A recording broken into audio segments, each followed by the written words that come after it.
Welcome to SIGHTLINE Live, the podcast where we explore how live experiences can fuel year-round marketing. I'm your host, Marie-Elaine Lemire. Today, I have the pleasure to welcome Damiano Medeiros, Global Head of Tentpole Experiences, Events, and Executive Engagement at LinkedIn. Danielle leads some of LinkedIn's most important brand moments, bringing together marketers, business leaders, and communities through experiences designed to create impact well beyond the event itself. In this conversation, we'll explore how top brands create large-scale experiences, earn attention, and become part of the cultural conversation.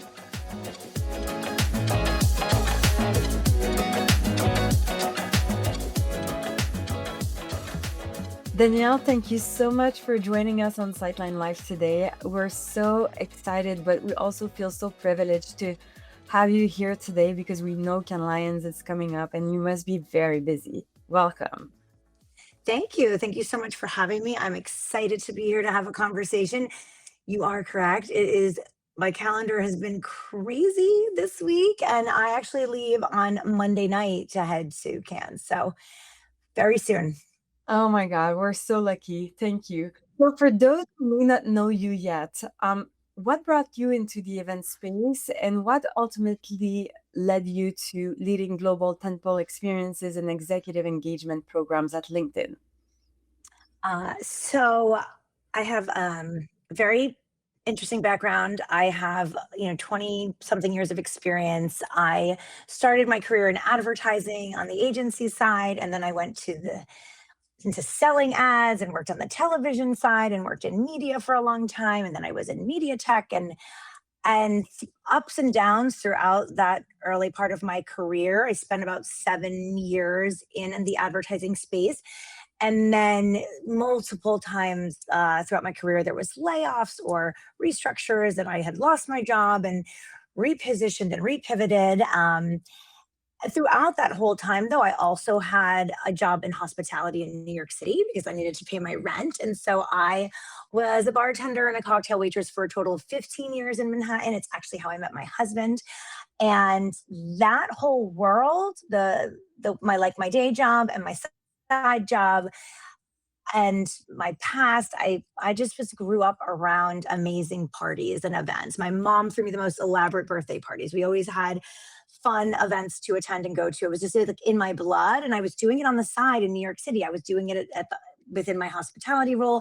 I was doing it at my day job. I would be like raising my hand to throw the holiday party and raising my hand to throw someone's 25th birthday or 30th birthday. And at some point, my boyfriend, now husband, was like, why are you doing that as your side job? Like, make that's what you're passionate about. And so I did a couple of pivots. I became an executive assistant because I figured I could interview for those roles with the background that I had and actually land those roles.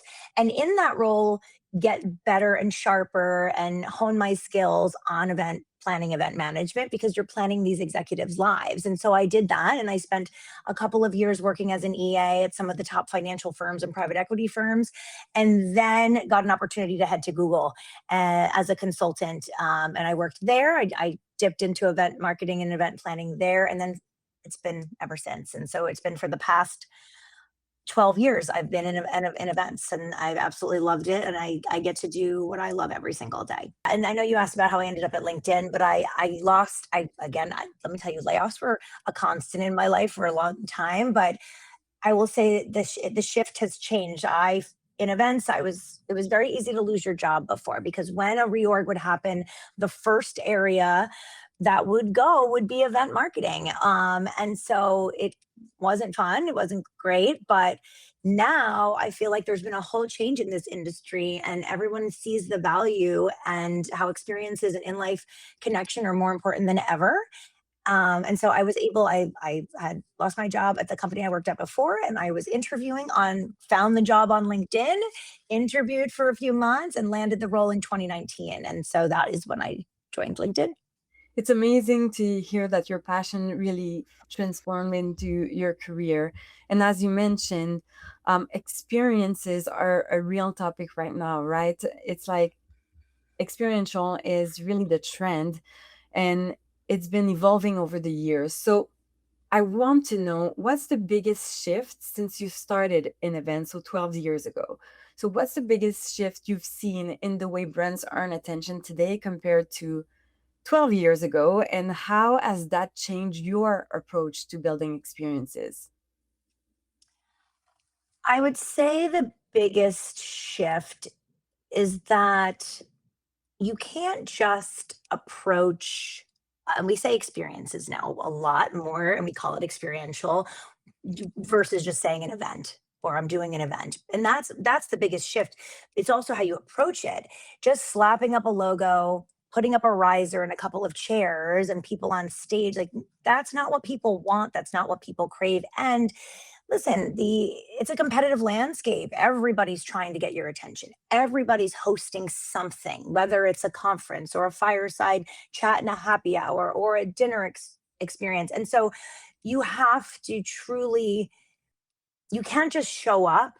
You actually have to create content and experiences that are valuable to your key audience, and truly knowing your audience and what is important to them and curating an experience that people actually want to participate in and be active with, and curating a group of people, a community, so that people want to come and spend time with their community is so, so important.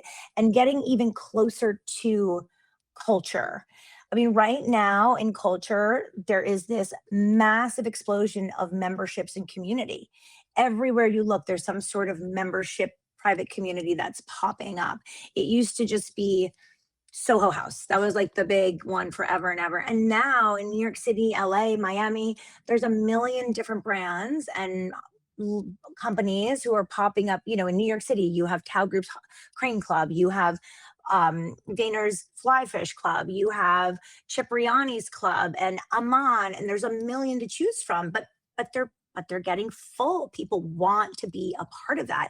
Gen Z, more than anything, loves in real life experiences. They're obsessed with going back to the 90s and analog because they don't want to be stuck on digital. And so these in real life experiences have truly blown up.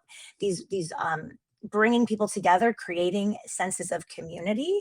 Um, are more important than ever. And that is what we pride ourselves on at LinkedIn. LinkedIn is a community. We're an online community. We're your business community. We're your network.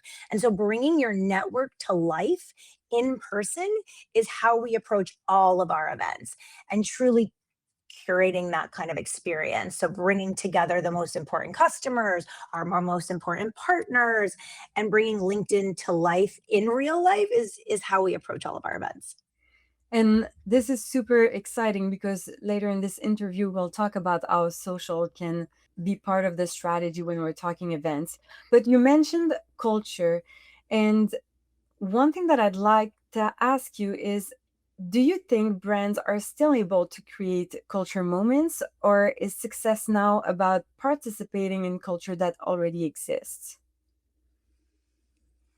I think the answer is both, right? I think it's great to show up within a cultural moment, right? I actually just spoke on a panel recently about the festivalization of events and how you can look at things like Coachella and Stagecoach and Governor's Ball and huge sports moments, right? Things like F1 and Super Bowl. Those are huge cultural moments, and it's an amazing way to access your customers or to have a hospitality moment with your customers. And so leaning in into those moments, either to activate there in some amazing way, to like lean into that cultural moment, because you know, like if your audience, let's say, is Gen Z, what better place to activate than at Coachella? And like some of the most amazing activations are there. I would say this year, the Elf activation, the Gap activation, bringing into that experience something that's needed by that audience and is memorable, and then creating these moments that people want to post about and film from. So finding your cultural moment where your audience is going to be, it's a lot easier and effective to do that versus trying to create your own moment, right? Because the audience is there. Coachella has how many thousands of people there? And if you know that that's your audience, why not go and activate a amazing, smart, experiential moment there that's going to create content, go viral on social media, and and get you access and get you in front of your most important customers. At the same time, if you're someone who thinks you can create your own cultural moment, yes, is it something you should and can do? 100%. It's a lot more expensive. It's a lot more cost. It's a lot more expensive. It's going to cost you a lot more resources. And if you don't have that, then the way to get that big cultural moment is to lean into something that already exists. Super Bowl is another amazing example of that, right? And any sort of World Cup and F1 and all of these big moments that are happening. Cannes Lions, we're heading to Cannes Lions because it's this amazing, huge cultural event in the advertising, marketing, media space. And for us to be able to access the individuals that are on the ground there, we could never create an event as LinkedIn where we could get all of those people or the right people that we get to talk to there.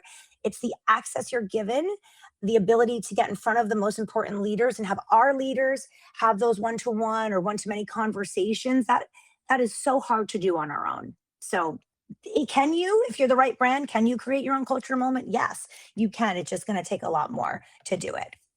So when you are designing an experience today, whether it's through an existing cultural moment or if you're designing an experience for VIP executive engagement, what is the first signal that tells you that something has real potential to break through and really work?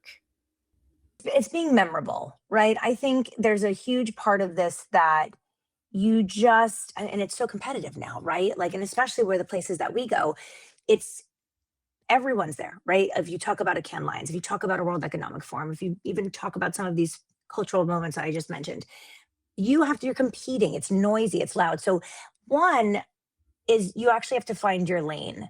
Who are you and how are you showing up? So for LinkedIn, we focus on being the B2B, the owner of B2B in whatever space we go to. We used to say we're the place to B2B in Cannes. Our theme and campaign is that LinkedIn is better for business. So we own the B2B sector. That's the narrative we want to have when we're on site. And that's what we want to be remembered for. We want our customers to remember us for. We don't need to be everything to everyone. So when we're going somewhere, making sure that we're creating that experience that's extremely memorable and important for our audience. Especially in Cannes, where there's so many folks there. So we don't want to show up trying to talk about everything. However, we also have a consumer audience. We aren't just talking to B2B marketers or B2B audience. So we do always make sure that we have part of our activation does talk to the public and does talk to our consumer. And we pop up in ways where you can create content on our platform. And that's something that's super important to us because now we're helping folks create content and post about it and share it. And now it's even more memorable. And now we're sharing far and wide what we're doing at these events. So, for the brand marketers listening to us right now and trying to build their next activation, what is your process to make it really successful? What do you define first? Is it the audience, the business objective, the story? How, if you had to recap that? I mean, it's definitely the audience, right? Because trying to understand who are we trying to reach, who are we speaking to, that's where we have to start, right? Where are we going and who is our audience? And then we build the story, the content, the programming, and the partnerships around that. We're not going to try to curate content that doesn't land with this audience that we're trying to reach. And then from there, everything comes together. I think it's being really intentional about what you're doing. Like I said, you don't want to try to do everything. You don't want to be everything to everyone. You don't want to over program because you're not going to get the audience that you're looking for, and it's not going to land. So really, truly focusing on who is your audience and then curating that experience around it specifically for them, and then thinking outside the box. Always trying to curate new and more fun, interactive, engaging ways to capture that audience and become memorable. LinkedIn has a very significant presence at some of the largest events, such as Can Lion, and we'll talk about it shortly. But we often assume bigger budgets creates bigger impact. I'd love to get your perspective on that, and if you have an example of an experience that far exceeded the investment behind it. Yeah, I mean, I think you don't always get the budget you want or the budget you need, especially now. I mean, I don't even know. I think forever and ever, I've never gotten the budget I actually would want. We all want more, but that's just reality, right? There's fiscal responsibility, and people. Listen, like I said, things have shifted. For years, it was a real struggle to convince leadership and your financial teams that the value of events was really there, and that's something we constantly talk about is measurement and truly proving value. I mean, we know it's there, we see it live, but how do you translate that? And so, but once you do, and once you have got that trust and people are investing, your leadership is saying, we want to go to these things, we see the value. Um, but you're still not going to get maybe multiple millions of dollars to do something. And in my opinion, some of the best events I've done, and not just at LinkedIn, this is other places too. I mean, I've done events for $300,000. You can, and we do events at LinkedIn for $200,000, $300,000. It's just being smart about where you invest your money. And like I said, it's about bringing the right audience together. Like what is the what is the KPI that you're going for from this event? Is it truly about getting in front of that audience to talk about your products, and or is it about getting in front of that audience and having them use your products, or is it just about executive engagement and relationship building? And is it a dinner? Is it a conference? It doesn't, depending on what you need. I think that's the other thing too, I would say, when it comes to budget, is truly understanding if you really need an event and like what sort of event is actually necessary for what you're trying to accomplish. You don't always need a big event. If the goal is about getting the right people in a room together, maybe it is a small curated session with 35 to 50 people. And then that's how you can judge, like, okay, who do I want to get together? How much budget do I actually have? What can I pull off with this budget? Well, then you don't need to have 500 people in the room. At the same time, if you do need to have a couple of hundred people in the room, there's ways to do it really smart. There are venues that exist out there. There's ways to like negotiate multiple events at the same venue to keep costs down. There's ways to work with vendors time over time, sign longer deals, to keep costs down. But I don't think a big budget is what you need to have a successful event or to create lasting impact. It's really about being strategic. Extremely strategic, yes. And talking about strategy, so of course, we want to talk about social platforms like LinkedIn and digital community. So, how does social media fit into your strategy before, during, and after an activation, especially LinkedIn? Well, it's extremely important to us at LinkedIn to use our own platform. We also pride ourselves in being customer zero of our own products. So first off, we have very large, I mean, we have a large working team on all of our events. It's not like it's me or even just the events team. There's multiple partners, cross business partners, cross functional partners that sit in this in social, and that sit in content, that sit in customer engagement. And we all work together to produce these very large events. But social is a super important, and amplification of our events is so very important. And right now, LinkedIn has some amazing events products.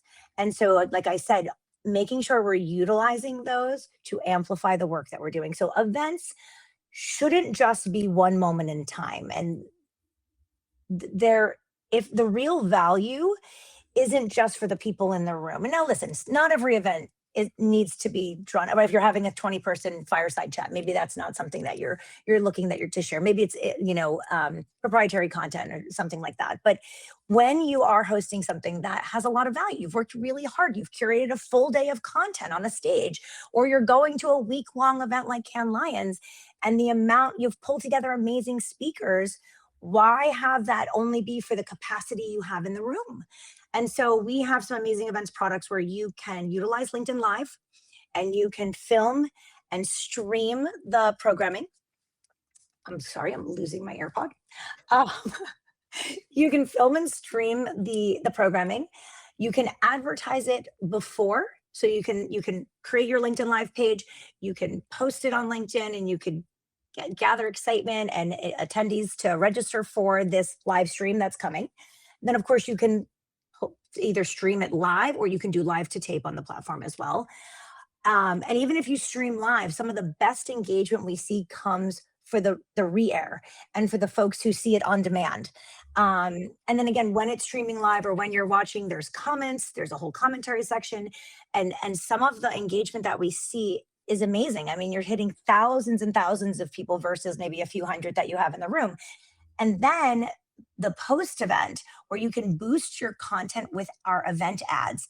That is just where you see things totally blow up, like numbers you would never have the ability to reach. So, a great example is our Cannes Lions in 2024. We did this for the very first time. We streamed our session live, and then we put it on the platform on demand. We boosted it with an event, and we had 40 times the viewership and reach than we would have had without boosting it. So even if you just do the LinkedIn live, you'd have amazing reach and engagement. But now with the event ad around it, you boost that and amplify this, and the reach is massive. It was 40 times what we would have seen without boosting it. So that to us is so, so important, because now this content lives on and it has so much more engagement and reach. And then these folks who see it can reach out. They leave comments in the chat to say, oh my gosh, I want to know more about this. Maybe you're able to pull more meetings from that after someone sees this content. We also have a product called Thought Leadership Ads. And so something else that's really interesting and fun to do on site, we have time where we either, let's say we're doing a session on stage and we have 4 amazing speakers. Well, we pull those speakers off stage after and we take little clips with them. We do a quick little interview and then cut it down to a social clip. And then you can post that and put a thought leadership ad around it. And again, that's another way to amplify or advertise and boost your content on the platform. We have said, like, it honestly, that there's no event should happen without utilizing these products. If you had 5 minutes with a CEO questioning the event budgets, what would you show them to prove that experiences still matter? I would say there's nothing that can replicate in real life connection. There's just nothing that can do it. And we're not just doing in real life connection, we're building an entire experience to curate multiple moments of in real life connection. So again, we go to these events, and I can tell you just right now, we just were on a call, and we've booked over 90 meetings on the ground in Cannes, and we'll double that by the time we leave. And that is not possible. There's no, how could you even possibly get 200 meetings across I mean, maybe across the year, you'd be able to do something like that if you're a salesperson, right?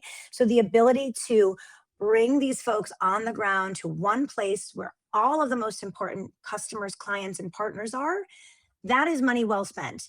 And then bringing them together in a way, in a fully built out brand moment, curating special content for them, curating special dinners and experiences that become so, so memorable that then they just want to continue to spend time with us. They look for where we're going next. They want to follow up and have that next meeting after that first touch point.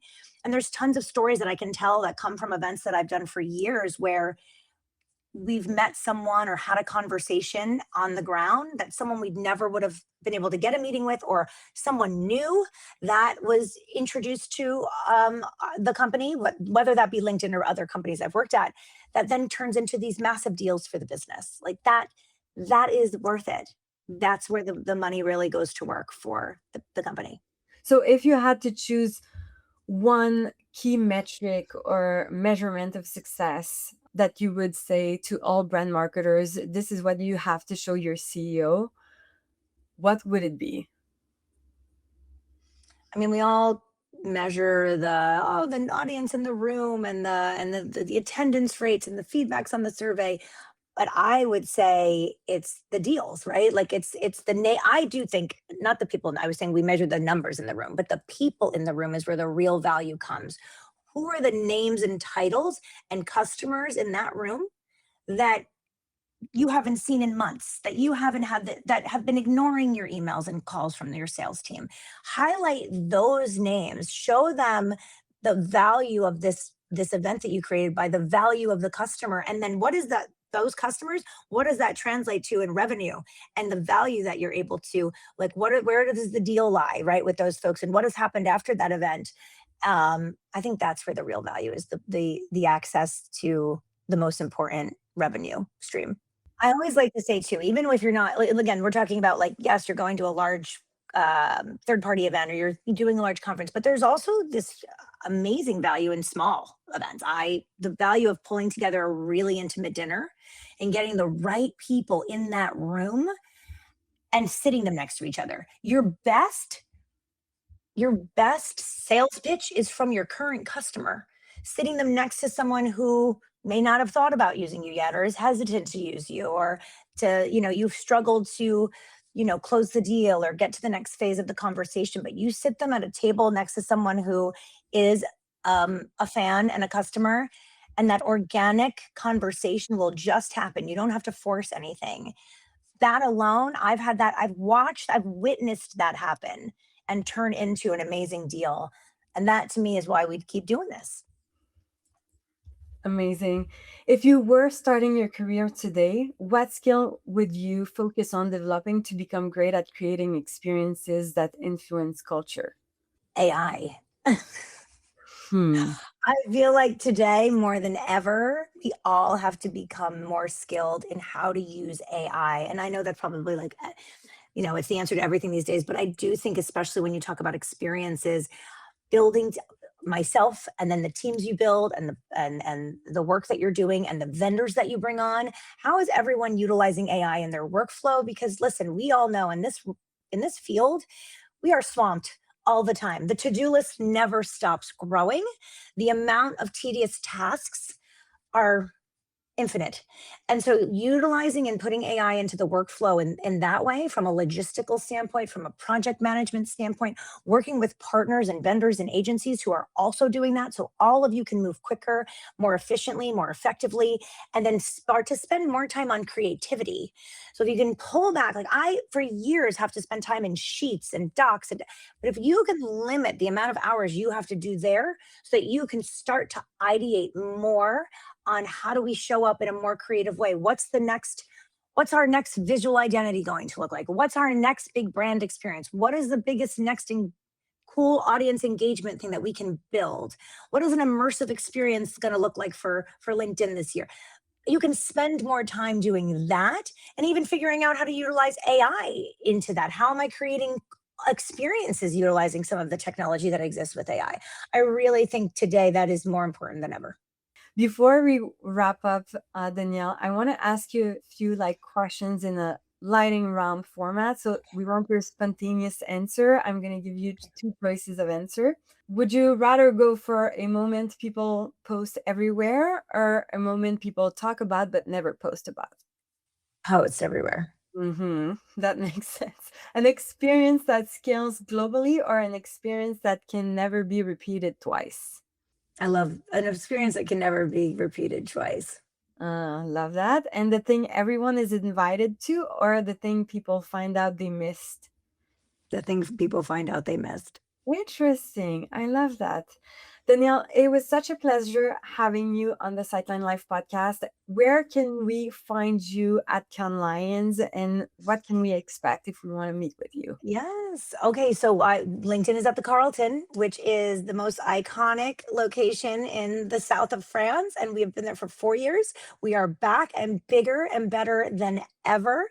We have our public rooftop experience. We have an amazing activation up there for creators. We have a user generated content area. We have a creator pool club on our roof. We have tons of amazing content and programming throughout the week. We have a partnership with the Wellness Oasis every morning. So starting our day with mindful meditation and health and wellness to kick off the week. We also are down on the ground level floor with the LinkedIn Lounge for an all-day cafe. We're filming a daily live morning show with Colin and Samir. And we have an amazing partnership with Tao Group Hospitality this year. We are activating LinkedIn and Crane Club as a evening speakeasy every night during the week. So just so much fun, so much goodness, so much amazing conversations, connection, community that is going to happen on the ground in Cannes for us this year. Exciting programming. I feel like I can spend the whole week with you guys. Thank you so much for your time. Thank you for having me.